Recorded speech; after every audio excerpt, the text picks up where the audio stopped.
The communication and media studies is a highly interdisciplinary field. How does one think about tenure and promotion in a space then where there are multiple criteria of worth and multiple forms of evaluation? About this and many other fascinating topics is this conversation with Arcelia Gutiérrez, this new episode of El Café Latinx.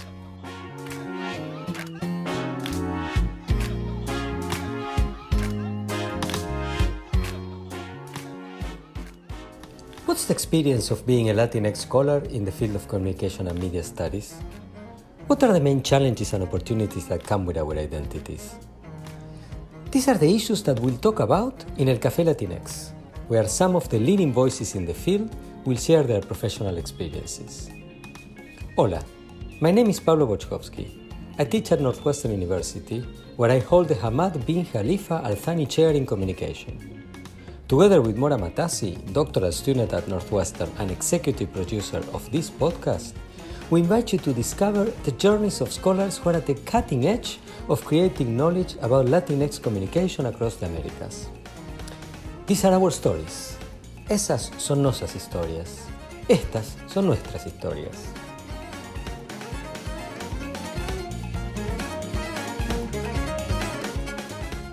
Welcome everybody to this new episode of El Café Latinx. I'm thrilled to have with me today Arcelia Gutiérrez. Arcelia is assistant professor in the Department of Hispanic Studies at the University of Kentucky. She did her bachelor's in literature and in Latin American studies, literature in Spanish and Latin American studies at the University of California, San Diego. Her PhD in Romance, Languages, and Literatures at the University of Michigan in Ann Arbor. She's widely published, even though she's finished not so long ago her PhD. She has publications in critical studies of media communications, television and new media, feminist media histories, among others. She is also very active in the community. For instance, she's co-chair of the Latina caucus at the Society for Cinema and Media Studies.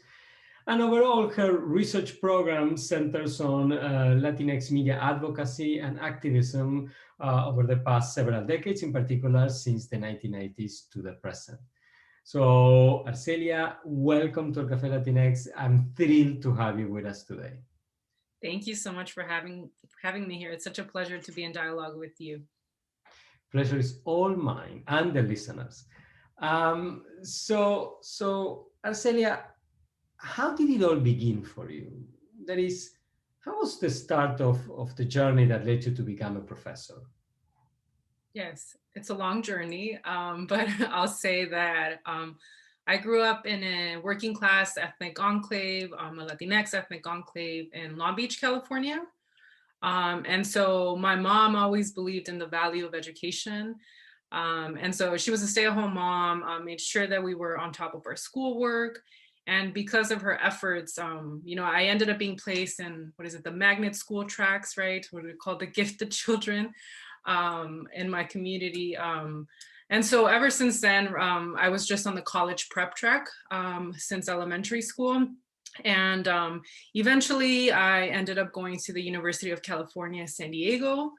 I started off as an economics major, thinking I wanted to do business school of all things. And I decided, you know what, I want to work on my Spanish a little bit more. So I double majored in Spanish, had a fantastic professor, Dr. Luis Martin Cabrera, who just challenged every notion that I had been socialized to believe growing up in America, and just really made me question my worldview, right? And his classes were always just engaging, interesting material. Through his classes and then classes in the Chicana, Latino, Latina studies program, I started to see myself more represented, right? You don't often hear about Latinx communities growing up in our textbooks or, in the history of the US. And so that was one of the first times that I started to learn about Chicano, Chicana, Chicanx, Latinx leaders in our history. And yeah, it was Dr. Martin Cabrera who was like, you know what, I think you would be a good professor. And I remember telling him, but what if I get a student like myself who's always challenging you and, just doesn't agree? What am I going to do? And he was like, you'll figure it out. It'll be great. So from there, yeah, we started designing a research project for me. I was also part of the McNair Scholars Program that helps first generation college students get on track and become prepared to apply for graduate school. So that was invaluable knowledge for me as a first gen student who didn't know how to navigate higher education, let alone write graduate programs and applying to them. That was invaluable knowledge for me.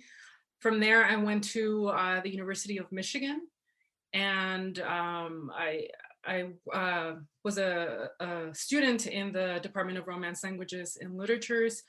I was lucky enough to be surrounded by a great intellectual community. All of the faculty and the students there are really generous and engage with you intellectually in a way that I found really beautiful. There, I started off wanting to look at Venezuelan cultural productions. It then morphed into looking at Colombia as a production center for Latin American and Latinx media, as particularly looking at telenovelas and the narco genre. I had a colleague at the time who was working on Cuban Latinx media activism and introduced me to the work of Cho Noriega. Thereafter, I learned about the work of the National Hispanic Media Coalition, and my project just shifted into really embracing and looking at contemporary forms of Latinx media advocacy and activism. So in a whirlwind, that's how I ended up here. Wow, that's a great whirlwind. I have so many questions. So you went straight from your bachelor's to your PhD? Traded, is that what you mean? No, you went directly, yes, from one to the other? Yes, I went straight. I graduated, what was it, 2013 in June. And then a few days later, I had to fly to Michigan to start a summer program for the PhD. So yeah, straight. I didn't get my master's. I got the master's en route through the PhD. Right. And so you went to a Department of Romance and Language Studies, but your work has migrated more and more towards the area of media studies. Did you have an interest in media when you started? How did that come about? Go from Venezuelan cultural production to Colombian telenovelas, etc. So how was that journey? Yeah, so I mean, I always had that affinity for cultural production. In undergrad, I worked a lot with film. And so that's where I saw myself going, right? It's cultural production, but coming from like a Spanish department side, right? Not necessarily a media side. But once I arrived to Michigan, well, the department is very interdisciplinary. We have a lot of film and scholars within our department. And so that made it easy, right? To continue taking classes about these topics. My advisor, Alejandro Herrero Olaizola, taught a class about Latin American cultural production, but really looking at film and media. And so, right, that's another space where I got to learn more about that. In addition, our program is interdisciplinary in that it allows you to take courses outside of the department. Mm-hmm. So I took many courses in what is now the radio, television, and film program at Michigan. And the American Studies program houses a lot of Latinx scholars, but Latinx scholars that also do film and media studies. And so there I worked with people like Yedi Rivero, Colin Gunkel, who all ended up on my committee. Yedi is one of my co-chairs. And so, taking classes with them. I remember taking Colin's class and looking more at the industrial side of the telenovela production, right? And I think for him, he was one of the ones who really pushed us to understand methods. How do you employ methods? What, different results do you get when you look at things from a different perspective? And so his course was instrumental in pushing me towards the Latinx studies side, the media studies side. Also the work, I took a class with Dan Herbert, who works on critical media industry studies. And so that pushed me in that direction. And as for how I got to this project specifically, I was actually on Facebook. And somehow the work of the, like I said, the National Hispanic Media Coalition popped up, and I'm like, what is this thing? And so I went on a deep dive, Google search for hours, and I was like, oh my gosh, like they're fighting for Latinx representation and participation in the media.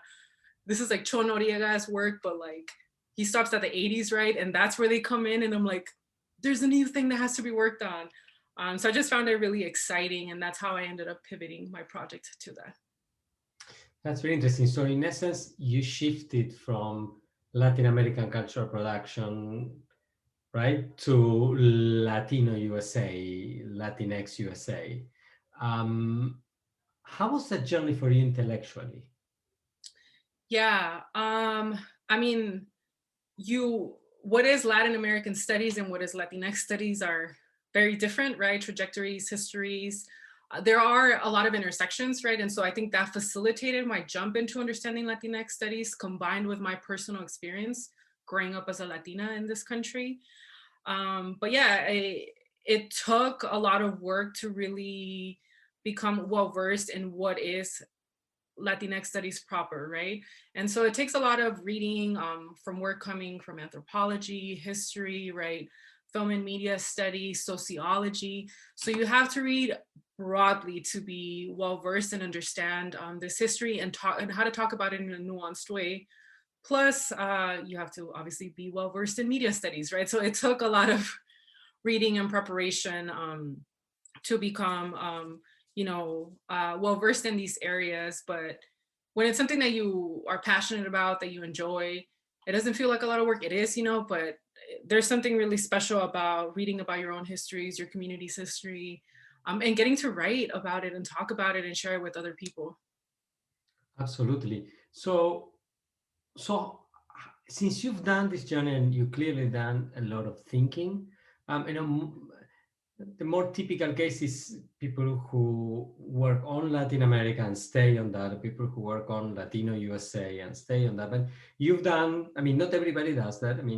But you've done a very interesting journey. How would you characterize both the differences and also the points of possible intersection? Yeah. So, if I were explaining it sometimes to my students, right, I think about it, understanding Latin American history is understanding often the histories of nation states, right? What was before the nation state, right? And even contemporary issues within that, racial formations within Latin America, how gender operates, sexuality, et cetera, right? So you have that end. Then for the US, it's really starting to think about it in 1848, right? The Treaty of Guadalupe Hidalgo that places the end to the Mexican-American War. And in essence, starts the origin of what we now consider a Latinx, right? History. And I think the history of Latinx in the US and the scholarship is concerned with how is it that these populations navigate US society, right? US politics. And it tends to be always almost like a confrontational relationship, always fighting for rights, belonging, inclusion within this country. So it's just different points of interest, right? The thematic that Latinx studies explores versus Latin American studies. However, in terms of immigration, right, that is a point of intersection, right, between these two, thinking of transnational movements of people, right, these flows.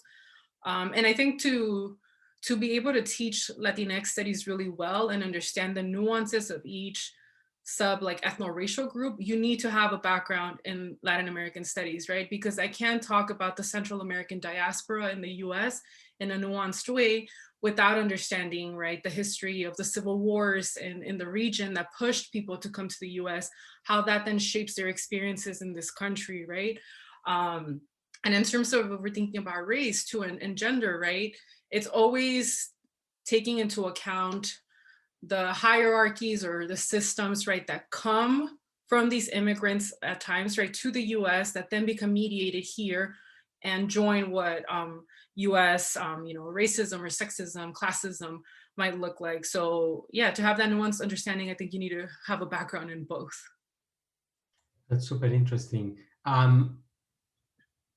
In terms of your experience as a student, in particular during your PhD, but also undergraduate, How did your positionality sort of shape that experience, and how did it affect you? You alluded in part about what I'm going to ask a little bit, but if you can expand, it would be great. How did it shape what you chose to study and specialize in? Yeah, I always knew that I wanted it to write something that I had a connection to, right? And I think with Latin American media, right, like the telenovelas, like I grew up watching this. I'm a children of immigrants, you too, okay. So from 7 p.m. to what was it, 9 p.m., the 3 hours of telenovelas, hooked on, right? Watching everything Marimar to Amor Real, anything that was on Univision, we would have it tuned on, right? And even the teen telenovelas too. I don't remember what time those came on here. I think like around 3 p.m.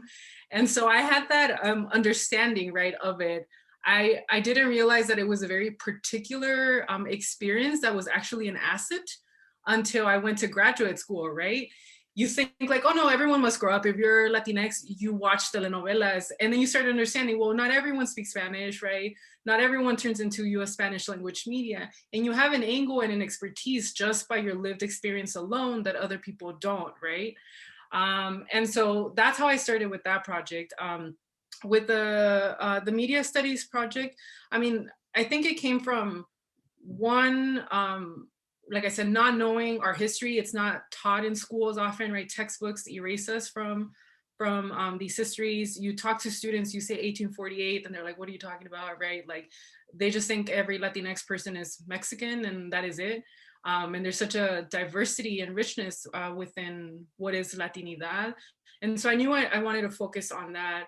And I mean, I wasn't a student activist when I was an undergrad. So I think my affinity for, fighting the system at times comes from that. And so I just felt really pulled towards that project of advocacy and activism as it relates to Latinx media. Okay, and you also being an institutional builder, right, within the Society of Cinema Media Studies and other fora. Um, how has that experience been, and how has that sort of shaped in part what you study and how you go about studying what you study? Yeah. I mean, I think I'll answer this a little differently, but it's a lot of labor that you're doing, right? Because you feel a responsibility for your community or for other marginalized communities. I attended a predominantly white institution, well, even San Diego, right? Even though San Diego was a little bit more diverse. Um, but a lot of students of color or marginalized students just aren't admitted, or they're not supported in the way that they need to be, given often the communities that they're coming from, being first gen, right?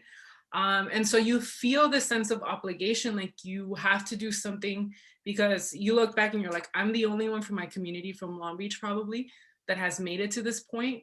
And that's wrong, right? Like, why is it that every other kid can't have the opportunity to do what I did? So yes, you feel that sense of, okay, how do I start changing the system to open doors for other people? Which is great, but at the same time, it's a lot of work that you're juggling, right? Often unpaid labor that you're doing that institutions should be doing or should be paying people to do, but it falls on the work of graduate students or marginalized faculty that step in to help try to do this work. So yeah, I mean, I'm at this point where like 6 years of graduate school, 2 years on the job now, and I feel exhausted. I'm like, yeah, and even thinking of the summer, right? Like now people are starting to wake up to it, and it's like, okay, great, but we need more of a commitment to really change how things function. And I don't know if that's possible, right? A lot of DEI service or committees, it's like token representation, or it doesn't really lead to structural change. And after years of doing it, you start becoming tired, right? You're like, what does it look like to have actual structural change within the university? So what then do you think would sort of help propel change to the next level? Yeah, I mean, I think we need to hire more marginalized faculty, right? You look at the numbers and you can't expect a change if you're not hiring people in which students will see themselves represented, right? On the other hand, it's it's changing recruiting and retention tactics, right? Because yes, you can bring students, right? But if you're bringing students from low income backgrounds that don't have the experience, right, that don't even understand how to navigate this, in a year or less than that, they're gonna drop out or they're gonna be failing courses, right? And so we need that support system. And some universities do a good job of creating bridge programs and supporting students. And unfortunately, it doesn't just, it's, you know, higher education is not the only problem. It's the K-12 pipeline, right? If I look at myself, right, I grew up in a working class neighborhood, like schooling. I mean, I was lucky enough that some teacher decided that I was smart enough, should get IQ tested, and therefore put in a track that I'm like, I'm the gifted kid, right? But again, that's like maybe 30 students per, you know, per grade that get that experience, and that's not fair to other students. And so I think that also requires like more public investment and funding of public education, right? This country hasn't done a good job of that in the for a while now, and you see the consequences of that.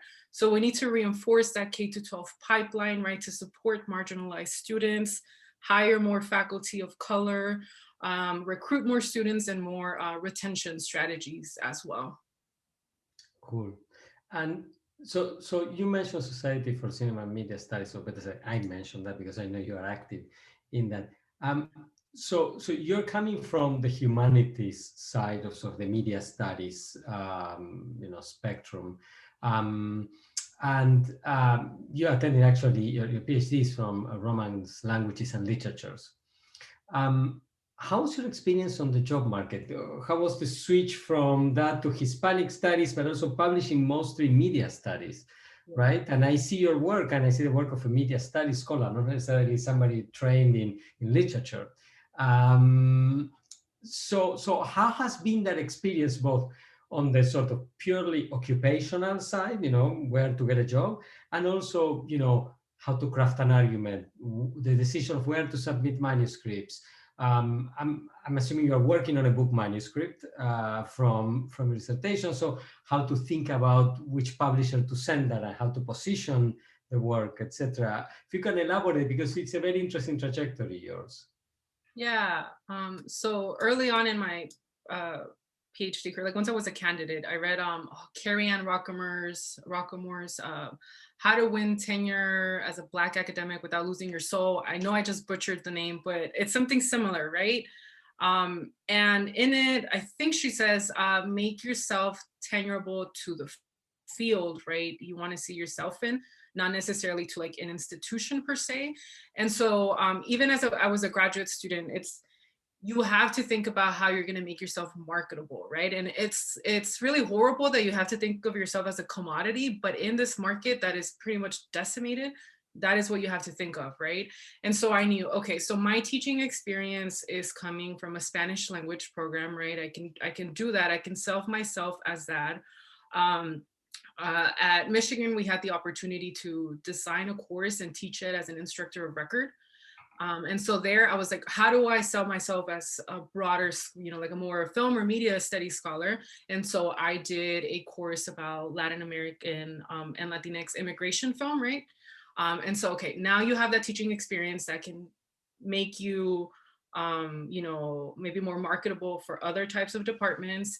In terms of publishing, I'm like, if someone sees that I come from a Romance languages department, right? They might not read me as a media scholar whatsoever and discount me, right? And so then I was like, I need to brand myself as a media scholar by publishing in these journals, right? And so how do I start thinking about structure and arguments? And you read extensively the work coming out of media studies, right? You look at some of the recent articles published in the target journals that you're going after. What is it that they're publishing? What does the structure look like? How do they shape arguments, right? And you start then learning how to replicate that and sell yourself as that. I mean, it's not that you're selling yourself, but you are that, right? The literature that you engage with really shapes you, right, as a scholar, and the work that you're producing. So, I mean, I'll say that it was a lot of work because on the one hand, right, I'm coming from the Latin American studies perspective, right, from the Romance languages. I was really good at textual analysis, right, coming into it. Then in graduate school, you're reading more broadly, you're reading in media studies, you're experimenting with methods. And I think methods was the biggest jump for me, right? I'm used to grabbing a novel and reading and telling you about it, or watching a film and telling you about it. But now it's like, oh, if I want to do industrial analysis, that takes a lot of different work. If I want to do archival research, what does that look like? If I want to do audience studies, IRB, I have to deal with IRB now, right? So it was a lot of learning as I was going. And I was lucky enough to have really supportive and generous mentors that helped me through the process. But yeah, I mean, I found it as an asset because I was interdisciplinary, multidisciplinary. I was applying to Spanish jobs, Latinx studies jobs, and media studies jobs. So the three. And so I had my cover letters, right? Or how you angle certain things, right? My teaching statement for a Spanish department looked different than one for a Latinx studies department or a media studies department. So you learn how to shift things that you maybe highlight or don't highlight in certain documents. And for anyone going on the market, the professor is in her book, right, is really helpful in preparing you for that. So, and which of these three fields do you feel more at home now? Yeah, I mean, I think right now I see Spanish is what I teach, right? That's kind of the teaching side of things. The research side of things is very much focused. It's a mesh of Latinx studies and media studies, right? I do Latinx media studies. I'm reading in these two fields to join then and become this third field. So yeah, I would say Latinx media studies. And how has been your work received in terms of the conversations that you have, in terms of the reviews, and because it's not, I mean, it's very interesting that, you know, in the US, Latino population is nearing 20%. It's 18.3 according to the latest census. It's essentially 1 in every 5 people who live in this country self-identify as such. But if you look at the volume of output in the, say, media studies, it's probably, it's not 20% for sure, it's probably not even 5%, right? So there is a tremendous void there. How has the, you know, the review process, the colleagues, the conference circuit, etc., how has your work been resonating with that? Yeah, for the review process, I've been, I think, very lucky that it's been sent out to people that are experts in my particular discipline. And so I'm sure that, right, someone that I know has reviewed my pieces. And the field is small, but it has incredibly generous people in it who really want to support junior scholars, right? And so I haven't gotten the takedown review. The reviewer number 2 has, you know, I haven't gotten that yet, crossing my fingers. It's all been critical, but really good feedback on how to improve. And it's gone to people that actually really understand what I'm talking about. It has been amazing. I've been lucky that that's happened. As for conferences, I tend to go to spaces where I know people will understand my work and it'll be valued, right? And so that's a decision, right, for me personally. SEMS has the Latinx caucus. And even I attended my first conference as a graduate student not presenting. And that was one of the spaces where I was like, okay, you know, this is a very maybe not as diverse conference, right? However, I have this caucus, I have this space where I have people that are supportive, will understand my work. And so it just made me feel invested in the organization since the first time that I attended. As for my colleagues here in my department, I mean, I think they're all on board and recognizing the importance of, right, Latinx studies. And even in a Spanish department, right, Spanish departments historically haven't embraced Latinx studies as much. It's seen as identity politics or ethnic studies or American studies, right? But I would say that Trump changed that.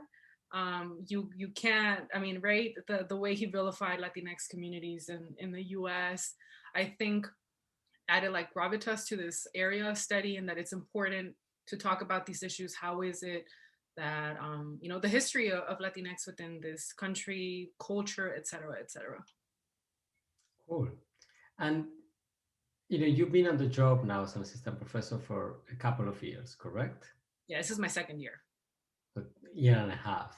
A year and a half.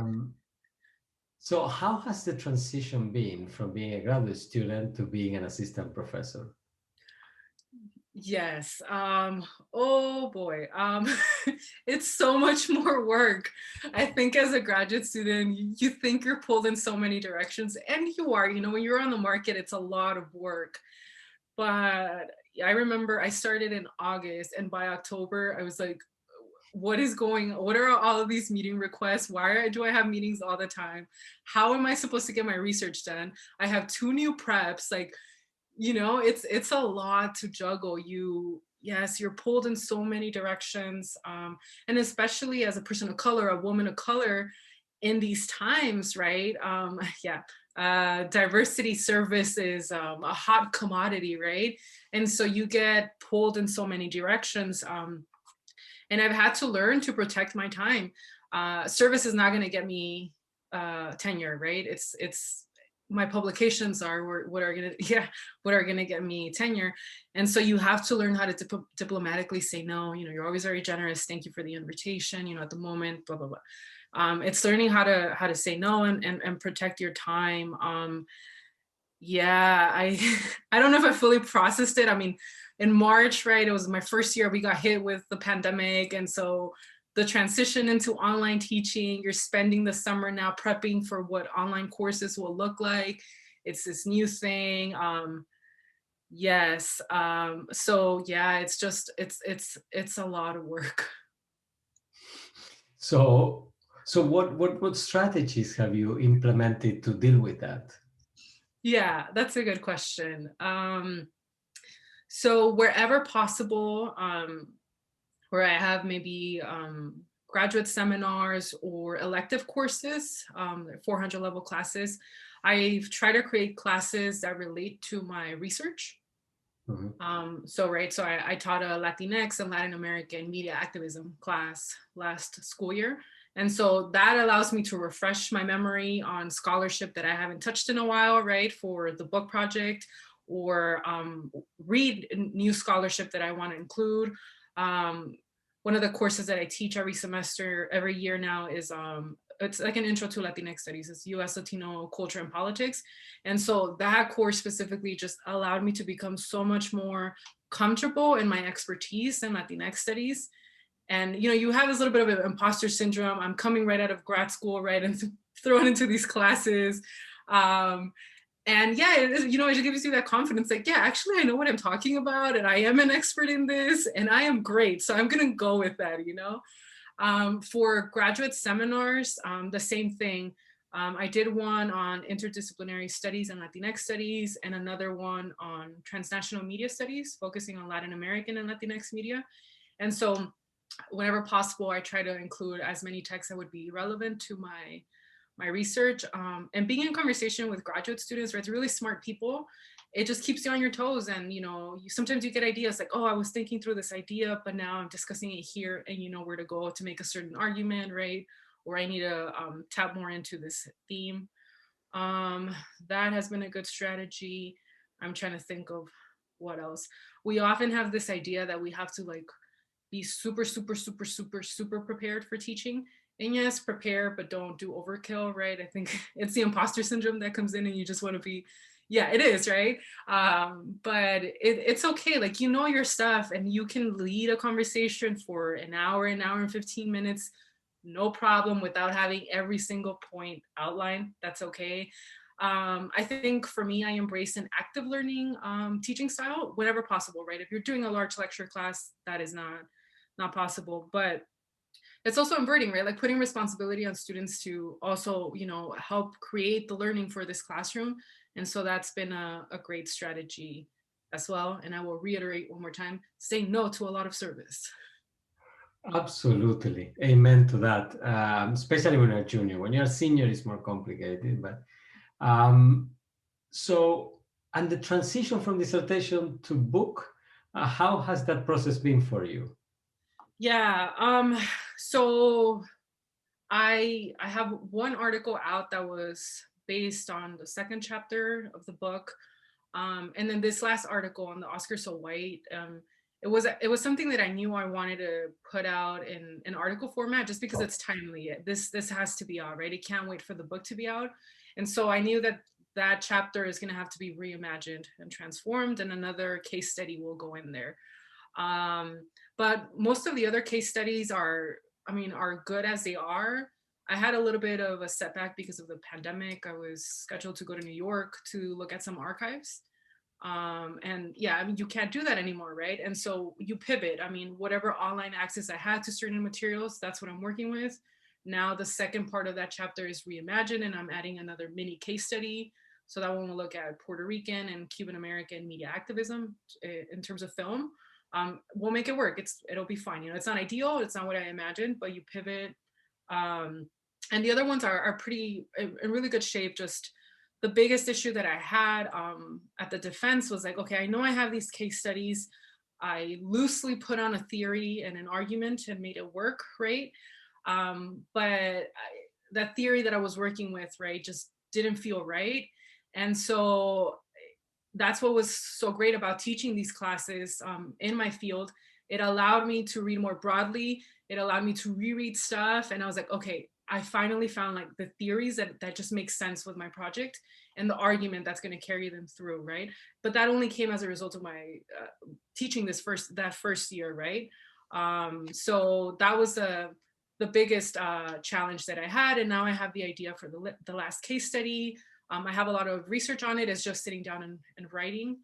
And then right now I'm currently working on my book proposal. I should hopefully send it out by end of April. We'll see how things go, but that's the goal. So yeah, that's where I'm at with the book proposal and reimagining the dissertation into the book. So, but it seems that you have made a lot of progress in a year and a half, and you are confident in the project. Yeah, so I wrote my dissertation thinking of it as a book. Okay, no, that explains it. Okay. Yeah, so that's why I think it's the case studies were built in from the beginning to shape it as a book, right? Decades looking at, yeah.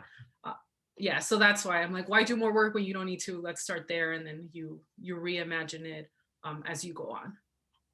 Wonderful, because I ask you, sometimes it takes 2 to 3 years for people to transition from the mindset of a dissertation into the mindset of a book manuscript. But I mean, you were smart enough to preempt that by just writing a book, first version of a book manuscript as your dissertation.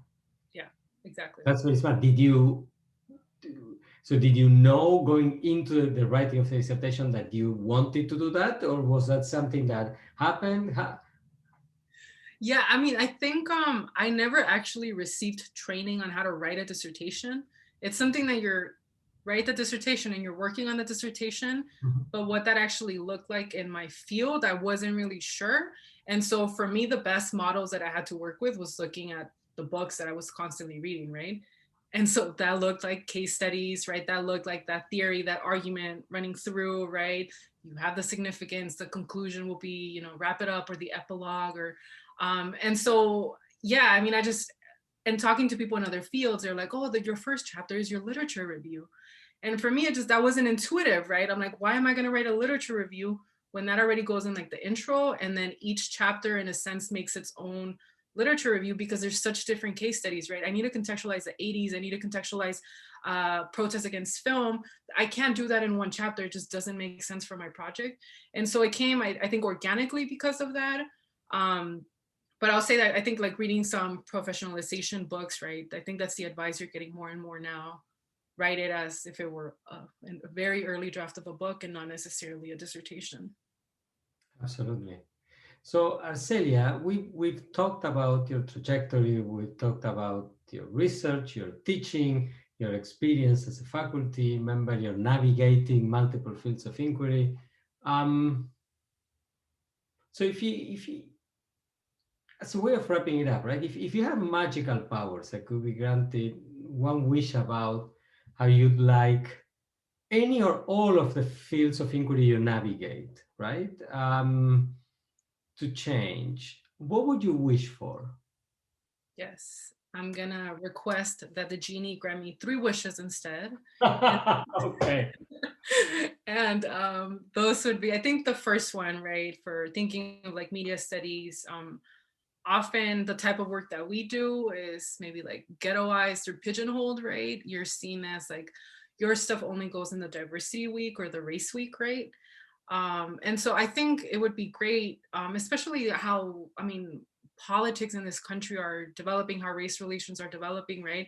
If there could be a fundamental change in perspective, right? That there's more to be learned from our research than just the race thing, right?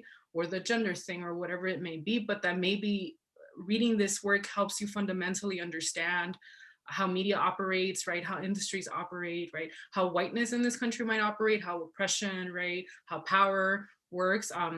So I think that would be one of my wishes. The second one, selfishly, right, going through the tenure process right now, tenure expectations are really, really high for people that have, yes, made it this far. You're lucky to make it this far, and we are grateful to make it this far, but you're jumping so many hoops, so many expectations, and especially if you're a marginalized person, there's so many expectations and burdens placed on you in terms of service that aren't rewarded in tenure. And so you have to be like a unicorn where you're like, I have to be great at publishing and a great teacher, but also the great person at doing service. It's not healthy. I can speak for myself, right? I worked straight for a year with almost no sustained time off, and that's not healthy, right? And so I think we need to reimagine what the tenure process looks like, especially if we want to be more invested in our communities. How do we value that type of work, right?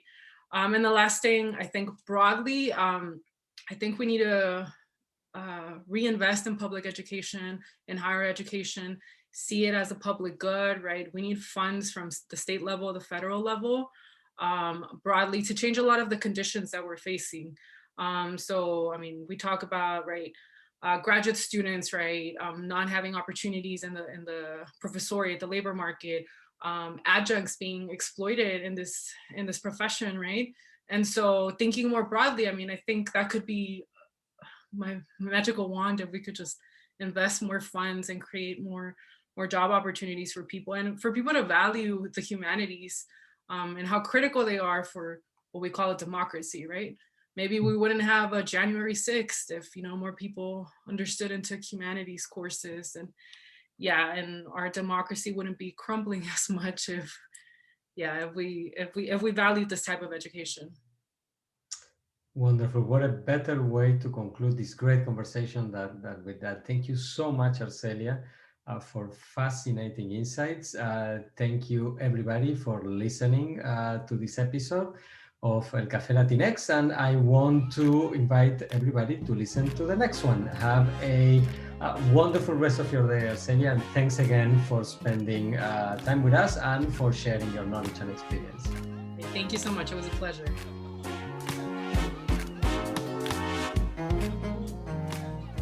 El Café Latinx is a production of the Center for Latinx Digital Media in the Department of Communication Studies at Northwestern University. I am Pablo Boczkowski, your host, and I'm joined by executive producer Mona Matassi.